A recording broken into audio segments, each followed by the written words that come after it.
تعال اقولك على نصيحتين عشان تقدر تكون راضي على نفسك وعايش حياة سعيدة. اول نصيحة: حب نفسك وحب نفسك وحب نفسك ثم الاخرين.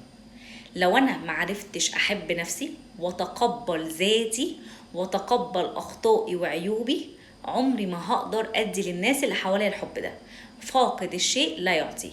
يعني انا لازم يكون عندي حب لنفسي من الداخل، وابقى عارفة نفسي كويس وعندي تقدير دايما لنفسي.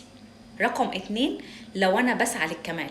في ناس كتير بتسعى انها تظهر انها صورة مثالية، يعني انا لازم اعمل كده عشان شكلي قدام الناس، انا ما ينفعش اغلط، انا ما ينفعش اقول كده، ولو حصل موقف وغلطت فيه بفضل انف في نفسي طول الوقت. لو انا قعدت اجلد نفسي وافضل انف في نفسي طول الوقت، هيبقى عندي انا بيني وبين نفسي انا قليل قوي قدام نفسي، وطول الوقت هيشغلني الصورة بتاع الناس اللي حواليا، انا شكلي قدامهم ايه. فلو انا عايش شكلي قدام الناس بس هو ده الشغل الشاغل ليا، عمرك ما هتعيش حياة سعيدة. فتقبل نفسك بعيوبك واخطائك، انت بشر، مفيش حد كامل غير اللي خلقنا وبس.